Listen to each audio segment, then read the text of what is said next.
So hello guys, आ चुका है एक ब्रांड न्यू वीडियो लेकर। तो आज हम देखने वाले एक नया एनिमे जो कि 2026 में ही आया है। और उस एनिमे की स्टोरी कुछ इस तरीके की है कि आप जरा सोचो कि सोशल मीडिया की दुनिया में आपका कोई ऐसा दोस्त बना है जिसका कि शायद से आपको असली नाम भी न पता हो, लेकिन फिर भी आप बिना कुछ सोचे समझे उसके साथ कुछ भी शेयर कर सकते हो, क्योंकि इसीलिए शायद आपको कहीं ना कहीं ये बात पता है कि वो आपको कभी भी जज नहीं करेगा। लेकिन क्या हो अगर वो एक दिन आपसे बिना कुछ कहे एकदम से ही गायब हो जाए। तो यही कुछ कहानी है आज के हमारे इस एनिमे की। तो चलिए बिना किसी तरीके स्टार्ट करते हैं आज के इस वीडियो को। लेकिन स्टार्ट करने से पहले मैं आपसे कहना चाहता हूं कि अगर आपने इस वीडियो को लाइक नहीं किया तो लाइक कर दीजिए, और चैनल पर नए आए हो तो चैनल को सब्सक्राइब करना भी मत भूलना। मैं ऐसे ही काफी सारे इंटरेस्टिंग वीडियो लाता रहता हूं। तो कहानी की शुरुआत जैसा कि मैंने आपको पहले बताया वैसे ही हुई है कि यहाँ पर हमारा मेन कैरेक्टर जो कि एक लड़का है, उसकी भी एक ऐसे ऑनलाइन दोस्त थी जो उसे बिना कुछ बताए एकदम ही गायब हो गई। और हम यहाँ पर अपने मेन कैरेक्टर को देखते हैं जिसका नाम है यामाबुकी अरिसु। फिर अब हमें यहाँ पर एक पास्ट का सीन दिखाया जाता है जहाँ पर अरिसु एक लड़की से बात कर रहा था, और हमें पता चलता है कि उस लड़की का नाम था अपोलो, जो कि एक मिडनाइट रेडियो शो चलाती थी।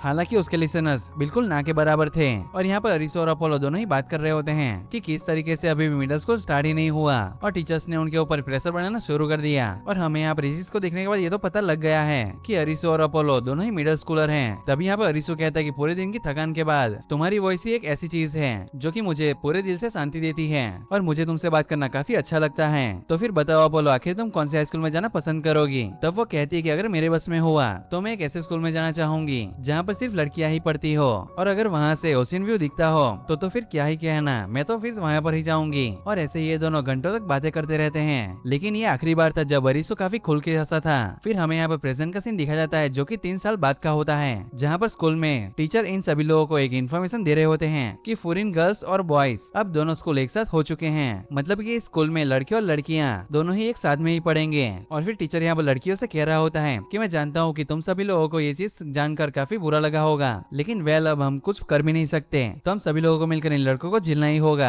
लेकिन तभी यहाँ पर अचानक से एक लड़का उनमें से उठता है और वो टीचर के सामने जाकर कहता है कि आपने यहाँ पर आखिर में पूरी स्पीच को खराब कर दिया। ये आखिर कितना स्पेशल मोमेंट है, तो फिर क्या आप चाहते हैं कि आपकी स्पेशल स्पीच ऐसे ही खराब हो जाए? तो मैं चाहता हूँ कि आप अपनी स्पीच को फिर से दो। लेकिन तभी टीचर कहता है कि आखिर तुम हो कौन? तभी वो कहता है कि मुझे अपने आप को इंट्रोड्यूस करने दो। और हमें यहाँ पर पता चलता है कि ये लड़का और कोई नहीं बल्कि अरिसु था, जहाँ पर वो सभी लोगों को कह रहा होता है कि मेरा नाम है यामाबुकी अरिसु और मैं हूँ वारिस यामाबुकी ग्रुप का, और पूरे जापान का फ्यूचर मेरे हाथों में ही है। तो इसका मतलब है कि मुझे सबसे ज्यादा परफेक्ट होना होगा। और फिर ऐसे ही वो काफी सारी बकवास कर रहा होता है, जैसे कि उसका फेवरेट फूड क्या है, और ऐसे ही काफी सारी चीजें कह रहा होता है सभी को। और फिर लास्ट में जब उसकी स्पीच खत्म होने वाली होती है तो वो लास्ट में कहता है कि मुझ में सिर्फ एक ही कमी है कि मैं बस 99% परफेक्ट हूँ, और दरअसल जो बाकी रहा 1% वो तुम सभी लोगों से मुझे मिलेगा, और अगर स्पेसिफिकली कहूँ तो वो बस लड़कियों से मिलेगा। तो तुम लोग सुनो, स्कूल के अंदर जितनी भी लड़कियां हैं वो सब मेरे पास आओ और मेरे कान में आराम से आई लव यू कहो। और यहाँ पर ये सुनने के बाद तो पूरी क्लास ही चिल्लाने लगती है, क्योंकि यहाँ पर ये तो काफी बकवास कर रहा था। और जैसे यहाँ पर हम देखते हैं कि ये वो पीरियड खत्म होता है तो उसके सभी दोस्त यहाँ पर उसे घेर लेते हैं। और यहाँ पर 2 लड़कियां अरिसु से कह रहे होते हैं कि यहाँ पर ये सारी लड़कियां पहले से ही हमसे काफी डरी हुई थी, और अब वो हमारे बारे में आखिर पता नहीं क्या ही उल्टा सीधा सोच रही होंगी। और ये बोलकर तो तुमने उन्हें दिखाई ही दिया कि तुम कितने बड़े क्रीप हो, और तुमने तो अपने साथ साथ सभी लड़कों का नाम डुबा दिया। और उसका दूसरा दोस्त कह रहा होता है कि आखिर तुम सभी लड़कियों से आई लव यू क्यों सुनना चाहते हो, कुछ हमारे लिए भी तो छोड़ दो। तभी यहाँ पर एक लड़की भी उसके पास आती है, लेकिन हम देखते हैं कि वो काफी क्यूरियस लग रही होती है, और वो यहाँ पर आकर सिर्फ उसे यही इतना ही पूछती है कि आखिर तुम सभी लड़कियों से आई लव यू क्यों सुनना चाहते हो, क्योंकि अगर तुम गर्लफ्रेंड को ढूंढ रहे हो तो इस रोल के लिए मैं अप्लाई कर सकती हूँ। और फिर जैसे ही वो यहाँ पर उसके मुंह से आई लव यू सुनता है तो फिर वो और भी उस लड़की के पास चला जाता है, जहाँ पर हम देख सकते हैं कि वो लड़की भी ऐसा उसे देखकर काफी घबरा जाती है। जिसके बाद अरिसु यहाँ पर अपने कान को उसके होठों के पास लाकर कहता है कि मुझे फिर से सुनना है और अब जल्दी करो और आई लव यू बोलो। और फिर जब वो लड़की वापस आई लव यू कहती है तभी वो अचानक से यहाँ पर से डिसअपॉइंट होकर वहाँ से चला जाता है, और वहाँ पर उसका ऐसा बिहेवियर देखकर सभी लड़के कह रहे होते हैं कि आखिर इसकी दिक्कत क्या है। और बाकी लोग कह रहे होते हैं कि ऐसा तो ये 2 सालों से कर रहा है, और मुझे लगता है कि जरूर ये पागल हो चुका है। और सच बताओ तो आपको भी देखकर ऐसा लग रहा होता है कि आखिर ऐसा कौन ही करता है, और पता नहीं आगे इस एनिमे में क्या क्या होने वाला है। और यहाँ पर अरिसु बाहर आकर अपने नोट्स में लिख रहा होता है कि इसकी आवाज में वो एज नहीं था, तो फिर ये तो अपोलो हो ही नहीं सकती। और फिर वो लिस्ट के अंदर से उसका नाम काट देता है, और हमें यहाँ पर पता चलता है कि वो यहाँ पर ये जानने की कोशिश कर रहा है कि वो अपोलो से रियल लाइफ में तो नहीं मिला, तो वो हर जगह पर उसे ढूंढ रहा होता है कि शायद कहीं पर वो उसे मिल जाए। लेकिन तभी अचानक से उसके फोन के अंदर एक मैसेज आता है, और उसे लग रहा होता है कि अपोलो ने फिर से स्ट्रीम करना स्टार्ट कर दिया। लेकिन वो जैसे अपने फोन को देखता है तो वो उसमें देखता है कि उसमें तो उसकी मम का मैसेज आ रखा होता है, जो कि सिर्फ उसे अपना न्यू हेयर स्टाइल दिखाना चाहती है। और तभी वो यहाँ पर कह रहा होता है कि पता नहीं आखिर मैं उम्मीद भी क्यों रख रहा हूँ, और क्योंकि अब तो अपोलो को बिल्कुल 2 साल हो चुके हैं और इस बीच उसने कोई भी लाइव स्ट्रीम नहीं की है। फिर हमें वापस से यहाँ पर एक फ्लैशबैक फ्लैशबैक को दिखाया जाता है, जहाँ पर बैठकर अरिसो रात में वेट कर रहा था ताकि वो हर रोज की तरह अपोलो की स्ट्रीम को सुन सके। और वो कह रहा होता कि मिडिल स्कूल में सिर्फ वही एक उसकी खुशी थी और वो हर बार स्कूल से आता, होमवर्क करता और खाना खाता और फिर लास्ट में वो रात में जाकर अपोलो की लाइव स्ट्रीम को देखता था। और रेडियो शो के अंदर वो अपने दिल की बातें बताया करती थी कि आखिर उसके साथ स्कूल में क्या हुआ, जहाँ पर अरिसो को भी उसकी आवाज को सुनना काफी पसंद था। हालांकि यहाँ पर अपोलो की काफी अच्छी आवाज थी, लेकिन फिर भी उसके कुछ लिसनर्स नहीं थे, क्योंकि वो काफी लेट रात में स्ट्रीम किया करती थी। और उसमें एक बात थी कि वो स्ट्रीम को हर बार एक ही तरीके से एंड करती थी और अपोलो यहाँ पर सभी लोगों को साथ में ही लास्ट में जाकर शुक्रिया कहती थी जिन लोगों ने भी उसे सुना, और वो उन्हें अगले दिन आने के लिए कहती थी। और लास्ट में वो जाते जाते सभी लोगों को आई लव यू भी कहती थी। और जैसे ही यहाँ पर अरिसो अपने मन में ये सारी बातों को सोच रहा था, तभी यहाँ पर पीछे से एक लड़की आकर उसके कान में यही चीज बोलती है। और यहाँ पर अरिसो थोड़ी देर के लिए तो डर ही जाता है, मानो कि खुद अपोलो ही उसके सामने आ गई हो। तभी यहाँ पर ये लड़की हंसते हुए उससे कह रही होती है, तो फिर तुम यही चीज सुनना चाहते थे सभी लड़कियों से, है ना? मैंने ये चीज को अपनी दोस्त से सुना। तो अरिसो यहाँ पर उससे पूछता है कि आखिर तुम हो कौन, मैं तो तुम्हें नहीं जानता। लेकिन उसके पूछने के बावजूद वो लड़की उसे नहीं बताती और फिर वो वहाँ से जाते हुए कह रही होती है कि ब्रेक टाइम कब का खत्म हो चुका है, तो फिर तुम्हें क्लासरूम में चले जाना चाहिए, क्योंकि इसके बाद तुम्हें टीचर क्लासरूम में नहीं आने देंगे। तब वो भी वहाँ से चला जाता है। लेकिन अब वो यहाँ पर पूरे दिन ही उसी लड़की के बारे में सोच रहा था, क्योंकि उस लड़की की आवाज पूरी तरीके से अपोलो की तरह ही लग रही थी उसे। और अरिसो यहाँ पर सोच रहा होता है क्या वही लड़की अपोलो थी? लेकिन आखिर वो अब उस लड़की को ढूंढेगा कहाँ, क्योंकि उसे अभी तक तो उसका नाम भी नहीं पता। लेकिन एक चीज काफी अच्छी है कि अरिसो को यहाँ पर उसकी शक्ल याद है, तो वो कह रहा होता है कि अब मेरा बस एक ही काम है, पूरे स्कूल में जाकर एक एक लड़कियों से मिलना, ताकि मैं उससे मिल सकूं। लेकिन तभी अचानक से रेडियो में से आवाज आती है और वहाँ पर अनाउंसमेंट होती है, जहाँ पर वो आवाज भी किसी लड़की की होती है, जहाँ पर अरिसो भी इस आवाज को सुनकर पूरी तरीके से काफी हैरान हो जाता है, क्योंकि ये आवाज तो बिल्कुल वही लड़की की थी जो कि अभी अभी उसे मिली थी। और रेडियो में तो उसकी आवाज पूरी तरीके से अपोलो की तरह ही लग रही थी। और तभी यहाँ पर अरिसो भी भागते हुए ब्रॉडकास्ट रूम की तरफ जा रहा होता है और यहाँ पर जाते हुए उसके दिमाग में फ्लैशबैक आने लगते हैं और वो कह रहा होता है कि अपोलो ने 2 साल पहले स्ट्रीम करना बंद कर दिया था और बस इतना ही नहीं, उसने अपनी पुरानी लाइव स्ट्रीम्स को भी हटा दिया और मैंने उसकी आवाज को 2 सालों से नहीं सुना है। लेकिन मैं इतना जानता हूँ कि वो इसी स्कूल में पढ़ती है, क्योंकि जब हम पहले बात किया करते थे तो उसने मुझे बताया था कि उसे एक ऐसे स्कूल में जाना है जहाँ से सीधा ही ओशियन व्यू दिखता हो और उस स्कूल में सिर्फ लड़कियां ही पढ़ती हो। और सिर्फ यही एक रीजन था जिस वजह से मैं इसी स्कूल में आया, क्योंकि यहाँ से सीधा ही ओशियन भी दिखता है और पहले ये स्कूल सिर्फ लड़कियों का ही हुआ करता था। और ऐसे ये सारी चीजें बताते हुए वो ब्रॉडकास्टिंग रूम के बाहर आ जाता है और कह रहा होता है कि फाइनली 2 साल बाद मैं अब जाकर तुमसे मिल सकता हूँ। मुझे तुम्हारे साथ काफी सारी बातें करनी है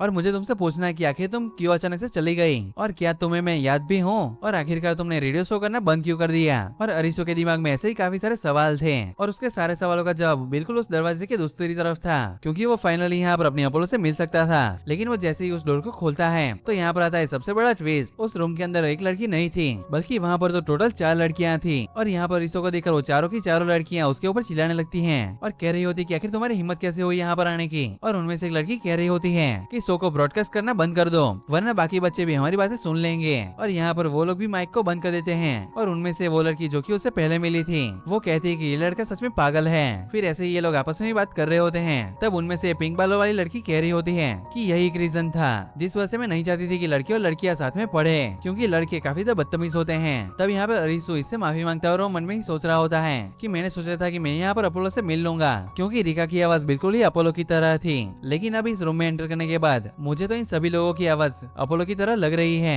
तो स्टार्टिंग करते हैं इस लड़की से। इसकी आवाज पूरी तरीके से अपोलो की तरह है, लेकिन अगर मैं यहाँ पर ब्लैक बालों वाली लड़की के बारे में सोचूं तो इसके बोलने का तरीका वो बिल्कुल अपोलो की तरह है। और ये व्हाइट बालों वाली लड़की जो जिस तरीके से विस्पर करती है ठीक उसी तरीके से विस्पर अपोलो किया करती थी जब उसके पेरेंट्स घर में होते थे और उसे अपनी आवाज को कम करना पड़ता था। और बात करो इस पिंक बालों वाली लड़की की तो इसकी आवाज सेम वैसी ही है जब अपोलो गुस्सा करती है। और मैंने सोचा था कि फाइनली स्कूल में एडमिशन लेने के बाद मैं यहाँ पर अपोलो से मिल पाऊंगा और शायद मैं यहाँ पर अपोलो की आवाज का पता लगा भी लेता, लेकिन मुझे पूरे 3 साल हो गए हैं जबकि मैंने इन 3 सालों में उसकी आवाज को नहीं सुना। और अगर देखा जाए तो इन 3 सालों में वो काफी मैच्योर भी हो गई होगी, तो अब ये बताना काफी नामुमकिन है कि अब इन तीनों में से रियल अपोलो है कौन। तभी इनमें से एक लड़की कहती है कि अगर तुम यहाँ पर आए हो तो शायद से तुम्हारा सपना भी यही होगा कि तुम्हें अपनी वॉइस को आगे लेकर जाना है। तभी यहाँ पर अरिसो कहता है कि आखिर तुम्हारा मतलब क्या है, मुझे ऐसा कुछ भी नहीं करना, क्योंकि मेरा खुद का एक फैमिली बिजनेस है, मैं वही काम करूंगा। और यहाँ पर सुनकर ये पिंक बाल वाली लड़की भड़क जाती है और वो कहती है कि अगर तुम्हारा फैमिली बिजनेस है तो फिर आखिर तुम यहाँ पर क्या कर रहे हो। तभी वो व्हाइट बालों वाली लड़कियों से समझा रही होती है कि हम चारों का एक ही सपना है और हमें यहाँ पर आगे फ्यूचर में काम चाहिए अपनी वॉइस से रिलेटेड, और ये ब्रॉडकास्ट क्लब को हमने इसी वजह से ज्वाइन किया है ताकि हम अपनी स्किल्स को आगे बढ़ा सकें। और इतना बोलने के बाद वो सभी लोग एक एक कर अपने आप को इंट्रोड्यूस करवाते हैं, जहाँ पर ब्लैक बालों वाली लड़की कह रही होती है, मेरा नाम है कुजुकी शिनोबु और मेरा सपना है कि मैं एक एंकर बनूं क्योंकि मुझे चीजें और शो को होस्ट करना काफी पसंद है। और तब यहाँ पर व्हाइट बाल वाली लड़की बताती है कि मेरा नाम है किनिको ईगो और मेरा सपना है कि मैं एक बहुत बड़ी यूट्यूबर बनूं। और पिंक बाल वाली लड़की बताती है कि मेरा नाम है हिमिकावा नीवे और मेरा सपना है एक वॉइस एक्टर बनने का। और यहाँ पर फाइनली ब्राउन बाल वाली लड़की बताती है कि मेरा नाम है इनोहाना रिका और मेरा सपना है कि मैं एक आइडल बनूं क्योंकि मुझे जापान की सबसे बड़ी सिंगर बनना है। और यहाँ पर इन सभी के सपने सुनने के बाद तो मानो कि यहाँ पर आरिसो को काफी बड़ा झटका लगता है और यहाँ पर उसके दिमाग में एक पुरानी मेमोरी अनलॉक हो जाती है क्योंकि उसे यहाँ पर ये बात तो याद नहीं होता कि आखिर अपोलो का क्या सपना था, लेकिन उसे ये चीज याद है कि अपोलो ने भी एक बार इस चीज को मेंशन किया था कि उसे फ्यूचर में कुछ ऐसा काम करना है जिसमें कि उसकी आवाज का यूज हो जैसे कि इन चारों का ही सपना है। और तभी शिनोबु कहती है कि अब तुम्हें तो इंट्रोडक्शन की जरूरत है ही नहीं और तुम्हारे बारे में तो पूरा स्कूल ही बात कर रहा है। वो तुमने आखिर क्लास में क्या कहा था, सभी लड़कियां मेरी गर्लफ्रेंड और मेरे बच्चों की माँ बन जाओ। तभी यहाँ पर अरिसो उसके ऊपर चिल्लाता है और कहता है कि मैंने बस तुम लोगों को आई लव यू कहने के लिए कहा था। आखिर ये बात बच्चों तक कब से पहुंच गई, लेकिन इससे आगे वो कुछ बोल पाता। तभी नैने उसे लात मार देती है और कहती है कि तुम सच में बहुत बड़े क्रीप हो, आखिर लड़कियों से ऐसी बातें कौन ही करता है। तब वो उसे बताता है कि मैं ये जानबूझकर नहीं कर रहा, मैंने बस उन लड़कियों से आई लव यू कहने के लिए इसी वजह से कहा था ताकि मैं उनकी आवाज को सुन सकूं और मुझे किसी को ढूंढना है। तभी यहाँ पर इको पीछे से अगर कहती है कहीं तो मुझे तो नहीं ढूंढ रहे और तभी वो उसे अपना वीट्यूब का मॉडल दिखाती है। और अगर आपको नहीं पता कि आखिर वीट्यूबर्स कौन होते हैं तो मैं आप सभी को बता देता हूँ कि दरअसल वो ये लोग होते हैं जो कि लाइव स्ट्रीम करते हैं लेकिन अपने रियल चेहरा नहीं दिखाकर बल्कि एनिमे कैरेक्टर बनकर। तभी रिका कहती है कि नहीं, शायद ये मुझे ढूंढ रहा होगा क्योंकि जब ये यहाँ से वॉशरूम जा रहा था तब मैं उससे मिली थी। तब वो यहाँ पर सीरियस होकर कहता है कि हाँ, दरअसल मैं तुम्हें यहाँ पर मिलने के लिए आया था, लेकिन यहाँ पर पहुंचने के बाद मैं बहुत ही ज्यादा कंफ्यूज हूँ क्योंकि तुम सभी लोग यहाँ पर उसकी तरह साउंड कर रहे हो। तो फिर मुझे अपना सवाल सीधे से ही पूछने दो कि तुम चारों में से जो भी अपोलो है वो अपने हाथ को खड़ा करें, लेकिन यहाँ पर चारों में से कोई भी अपने हाथ को खड़ा नहीं करता, वो चारों ही उसे बस घूरते रहते हैं। तभी इको कहती है क्या किसी चॉकलेट का नाम है और ये सुनकर तो शिनो भी बिल्कुल ही खुश हो जाती है और कहती है कि चॉकलेट्स तो मुझे काफी ज्यादा पसंद है, क्या मुझे भी एक मिलेगी। और नैने कहती है कि क्या तुम यहाँ पर सच में चॉकलेट्स के बारे में बात करने आए हो। और तभी यहाँ पर उसे याद आता है कि अपोलो कभी भी अपना चेहरा नहीं दिखाना चाहती थी और वो नहीं चाहती थी कि किसी को भी पता चले कि आखिर वो रियल लाइफ में कैसी दिखती है। और अगर मैं इनसे बेवकूफी की तरफ पूछूंगा कि आखिर अपोलो कौन है तो फिर वो ऐसे ही बता थोड़ी ना देगी और मुझे यहाँ पर एक क्वेश्चन पूछना ही नहीं चाहिए था। और फिर यहाँ पर उसे समझ नहीं आ रहा होता कि आखिर वो क्या करे, जिस वजह से वो यहाँ से वापस जाने लगता है। लेकिन तभी यहाँ पर सभी लड़कियां एक एक कर कहती हैं कि यहाँ पर कभी भी वापस मत आना क्योंकि यहाँ पर सिर्फ वही लोग आ सकते हैं जो कि इस क्लब के मेंबर हैं। और तभी यहाँ पर ये सुनते ही उसे समझ आ जाता है कि अगर वो अभी ही यहाँ से बाहर चला गया तो वो अपनी अपोलो से कभी भी नहीं मिल पाएगा। और वो कहता है कि अगर ऐसी बात है तो मुझे भी इस क्लब का मेंबर बनना है। हाँ, मैं मानता हूँ कि मेरी वॉइस इतनी अच्छी नहीं है लेकिन मुझे काफी सारी टेक्निकल नॉलेज है और खासकर तुम्हारे पास जो सामान पड़ा है ये बहुत ही आउटडेटेड है, तो तुम लोग पैसों की चिंता बिल्कुल भी मत करना, वो सारी चीजें मैं संभाल लूंगा। तभी यहाँ पर ये सुनकर चारों लड़की आपस में भी बात करना शुरू कर देती हैं और कहती हैं कि हाँ, ये रिकॉर्डिंग सामान तो काफी पुराने हैं और इस वजह से हमारी आवाज अच्छे से स्टूडेंट्स के पास पहुंच ही नहीं पाती। और यहाँ पर ये चारों ही सोच रहे होते हैं कि अब उन्हें एक ऐसा इंसान चाहिए जो कि ये सारा सामान उन लोगों के पास लेकर आ सके और सारे ही टेक्निकल इश्यू को संभाल सके। और यहाँ पर रिका बिना किसी झंझट के मान जाती है, लेकिन यहाँ पर बाकी सब काफी हैरान थे और कहते हैं क्या हम इसे ऐसे ही आने देंगे। तो रिका समझाती है कि बात बस इतनी से ही नहीं है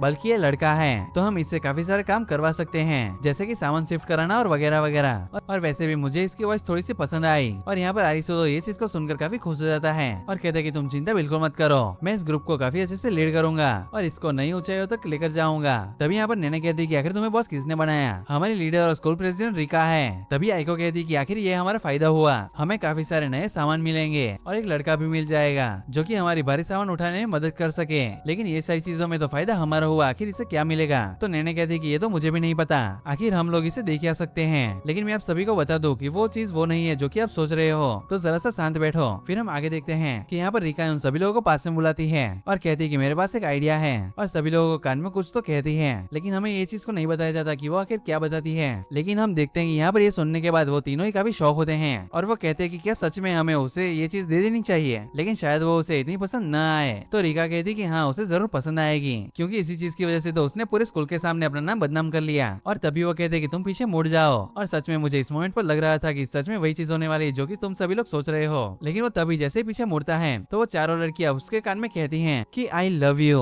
तो तुम लोग सच में बताना कमेंट्स में, आपने ये चीज तो नहीं सोची होगी है ना। चलो आप इतने भी सीधे नहीं होगे। फिर हम आगे देखते हैं कि यहाँ पर आरिसो तो ये चीज को सुनकर काफी घबरा जाता है, जो देखकर रिका कहती है क्या तुम्हें ये नहीं चाहिए था कि तुम सभी लड़कियों के मुंह से ये सुन सको। लेकिन यहाँ पर आरिसो को ये चीज बिल्कुल भी समझ नहीं आती और वो कहता है कि लंच ब्रेक खत्म हो चुका है तो मुझे यहाँ से जाना होगा। लेकिन वो क्लास के बाहर जाकर खड़ा हो जाता है और वो मन ही मन सोच रहा होता है कि वो हर बार हर किसी को आई लव यू कहा करती थी, और एक दिन बचपन में मैंने भी उसे बोल दिया था और मैंने बचपन में ही अपनी फीलिंग्स को उसे कन्फेस कर दिया था। लेकिन अभी उसे रिग्रेट हो रहा होता है कि आखिर वो उस समय पर क्या सोच रहा था। आखिर क्या होगा अगर वो अपोलो के पास वो रिकॉर्डिंग अभी भी होगी, और अगर उसने वो चीज को लीक कर दिया तो मेरा नाम ही बदनाम हो जाएगा। तो फिर मुझे उसकी सारी फाइल्स को न चाहते हुए भी डिलीट करना होगा और उसके सामने जाकर अपनी फीलिंग्स को कन्फेस करना होगा। फिर अब यहाँ पर जैसे इनके क्लब में नया मेंबर आ चुका था, इसी वजह से ये लोग पार्टी करने लग जाते हैं और ये सभी लोग यहाँ पर उसे पहले ही वार्न कर देते हैं कि अगर तुम यहाँ पर हम सभी को ज्वाइन कर रहे हो तो तुम्हें यहाँ पर काम भी करना ही होगा, और हम जैसा भी बोलेंगे और जो भी बोलेंगे तुम्हें वो करना ही होगा। और यहाँ पर ये चीज को मान जाता है क्योंकि इसमें अपना खुद का ही फायदा है, क्योंकि वो जितना ही लोगों के क्लोज रहेगा अपोलो को ढूंढना उतना ही आसान होगा। फिर अब शाम को वो ऐसे ही घूम रहा होता है और वो फिर से यहाँ पर अपनी नोटबुक में एक नई लिस्ट को बनाता है और वो कहता है कि अब मेरा काम काफी आसान हो गया, क्योंकि अब सिर्फ 4 लड़कियां हैं जिनको कि मुझे अलग अलग ऑब्जर्व करना है, और ऐसे में फाइनली अपोलो को ढूंढ ही लूंगा।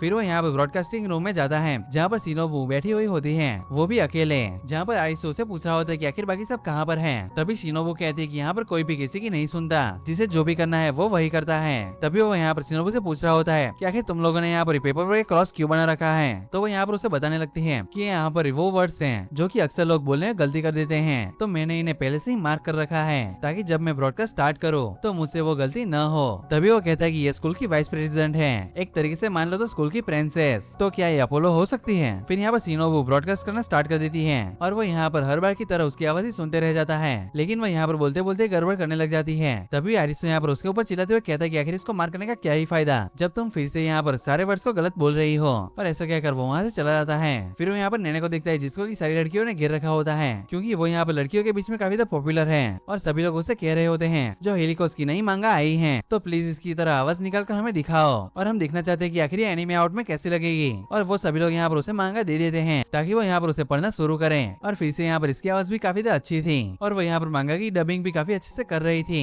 लेकिन उसे यहाँ पर काफी चीजें पढ़ना नहीं आ रहा था और वो अपने दिमाग में ही काफी सारे वर्ड्स को चेंज कर रही थी और पूरे डायलॉग का मतलब ही बदल दे रही थी, जो देखकर आरिसु सोच रहा होता है कि अगर ऐसा ही चलता रहा तो उसे जिंदगी में कभी भी काम नहीं मिलेगा, फिर चाहे इसकी आवाज कितनी भी अच्छी क्यों ना हो। और वो मन ही मन कह रहा होता है कि ये तो अपोलो हो ही नहीं सकती, ये तो एक बेवकूफ है। तभी यहाँ पर नैने मूर्ति और कहती है कि मैं उस लड़के की वजह से नहीं पढ़ पा रही और उसी की वजह से मैं यहाँ पर डिस्टर्ब हो रही हूँ। जहाँ पर ये सुनते ही सारी लड़कियां उसके खिलाफ हो जाती हैं, जिस वजह से वो उस बेचारे को वहाँ से जाना पड़ता है। फिर वो यहाँ पर सीढ़ियों पर बैठकर सोच ही रहा होता है कि आखिर वो उनकी आवाज से कैसे पता लगे कि अपोलो है कौन, क्योंकि उसने अपोलो की आवाज को सिर्फ ऑनलाइन सुना है और आमने सामने कभी भी नहीं, और ये चीज जितना उसने सोचा था उतना असर नहीं होने वाला। फिर वो यहाँ पर बैठकर ये सारी चीजें सोच ही रहा होता है और तभी यहाँ पर इको आ जाती है और वो कहती है कि मुझे स्ट्रीम करनी है तो तुम थोड़ा सा शांत रहना। और फिर वो यहाँ पर अपना टैबलेट लगाकर यहीं पर स्ट्रीम करना स्टार्ट कर देती है और फिर वो लाइव जाकर अपने फैंस को हेलो कहती है और तभी वो यहाँ पर स्ट्रीम को एंड कर देती है, जो देखकर अरिसु कहता है कि आखिर फायदा ही क्या हुआ स्ट्रीम करने का जबकि तुम्हें इतनी जल्दी ही एंड करना था। तभी इको कहती है कि अभी हम स्कूल में हैं और अभी मेरे पास इतना टाइम नहीं है कि मैं स्ट्रीम कर सकूं, जो सुनकर वो यहाँ पर थोड़ा सा डिसअपॉइंट होता है और फिर वहाँ से चला जाता है। और वो यहाँ से जाते हुए काफी गुस्सा हो रहा होता है और कह रहा होता है कि कोई भी यहाँ पर अपने सपने को लेकर बिल्कुल भी सीरियस नहीं है। शिनोबू यहाँ पर अपने वर्ड्स को फंबल कर रही है और नैने यहाँ पर बिल्कुल भी ढंग से डायलॉग को नहीं पढ़ पा रही और इको को यहाँ पर यूट्यूबर बनना है, लेकिन वो यहाँ पर बिल्कुल भी सीरियस नहीं है। तो फिर आखिर ये लोग अपने सपने को पूरा करेंगे कैसे। और अगर यहाँ पर इका की बात करूँ तो वो तो मुझे क्लब में दिखी ही नहीं, मतलब कि चारों में से कोई भी सीरियसली नहीं है और ये तो काफी शर्म की बात होगी अगर इन चारों में से कोई भी अपोलो हुआ तो, क्योंकि मैं बिल्कुल भी नहीं चाहता कि अपोलो का सपना बर्बाद हो। फिर ये सभी लोग यहाँ पर अपने अलग अलग जगह पर होते हैं। तभी यहाँ पर अचानक से ब्रॉडकास्टिंग रूम से लड़ाई की आवाज आने लगती है, क्योंकि यहाँ पर शिनोबू पहले से वहाँ पर होती है तो बाकी तीनों लड़कियां भागते हुए वहाँ पर आ जाती हैं। क्या कि ब्रॉडकास्टिंग रूम में हुआ क्या, और वहाँ पर जाकर उन्हें पता लगता है कि आरिसु यहाँ पर काफी भड़का हुआ था और वो यहाँ पर उन्हें काफी गुस्से में कह रहा होता है कि अगर ऐसे ही चलता रहा तो तुम लोगों में से किसी का भी सपना पूरा नहीं होगा, क्योंकि तुम में से कोई भी अपने सपने को लेकर बिल्कुल भी सीरियस नहीं है। लेकिन अब बहुत हो चुका, मुझे नहीं पता कि आखिर तुम चारों में से अपोलो कौन है, तो फिर तुम सभी के सपने मैं खुद पूरे करूंगा, फिर चाहे इसके लिए मुझे कुछ क्यों ना करना पड़े। जहाँ पर ये सुनकर चारों लड़कियां काफी मोटिवेट हो जाती हैं और वो लोग इतना मोटिवेट होकर उसे लात मारकर कमरे से ही बाहर फेंक देते हैं और वो कह रहे होते हैं कि आखिर इसकी हिम्मत किसी हम पे ऊपर चिल्लाने की। और आरिसु यहाँ पर सोच ही रहा होता है कि आखिर इन लड़कियों का क्या ही करें। तभी उसका फोन फिर से बजता है और तभी वो कहते हैं कि आखिर मम मुझे इतने मैसेज क्यों कर रही है। लेकिन वो जैसे ही फोन को देखता है तो उसके पैरों से जमीन निकल जाती है, क्योंकि यहाँ पर वो देखता है कि अपोलो ने स्ट्रीम करना स्टार्ट कर दिया था, लेकिन आखिर 3 साल बाद ही क्यों। और तभी अपोलो कहती है कि मुझे तो हार्ट अटैक ही आ गया था, मैंने कभी नहीं सोचा था कि तुम इतने क्लोज हो जाओगे, तुमने तो लगभग मुझे ढूंढ ही लिया था, लेकिन माफ करना कि मैं तुम्हें नहीं बता सकती कि आखिर मैं इन चारों में से कौन हूँ। फिलहाल अभी तो बिल्कुल नहीं। मुझे अभी भी याद है कि मैं किस तरीके से तुम्हें बोला करती थी कि मुझे और भी लिसनर्स चाहिए, लेकिन सच कहूँ तो तुम ही मेरे लिए काफी थे। मुझे काफी अच्छा लगता था कि कम से कम एक तो है जो कि हर रात मुझे सुनने के लिए आता है बिल्कुल आप ही की तरह जो कि मेरे वीडियो को हर रोज देखते हैं। तो इसी बात पर वीडियो को लाइक जरूर ठोक देना। फिर हम देखते हैं कि यहाँ पर अपोलो कह रही होती है कि जब हर स्ट्रीम के बाद मैं लास्ट में कहती थी आई लव यू, तो वो मेरे सभी लिसनर्स के लिए नहीं होता था, वो बस होता था तुम्हारे लिए। खैर मैं तुम्हें ये चीज को बता तो नहीं सकती, लेकिन तुम मुझे ढूंढने की पूरी कोशिश करो। और हमें पता चलता है कि इससे पहले तो इसे सिर्फ शक था, और अब यहाँ पर ये पूरी तरीके से तय है कि अपोलो उन चारों में से कोई एक है। और ये एपिसोड ऐसे ही यहीं पर ही खत्म हो जाता है। तो गाइस आपको ये एनीमे कैसा लगा मुझे कमेंट सेक्शन में जरूर बताएं। अगर आप कहेंगे तो मैं इसका नेक्स्ट पार्ट जल्दी लेकर आऊंगा। तब तक ऐसी अमेजिंग वीडियो को देखने के लिए आप हमारे चैनल को सब्सक्राइब कर सकते हैं। मैं मिलता हूँ आपको एक ऐसे वीडियो में, तब तक के लिए गुड बाय।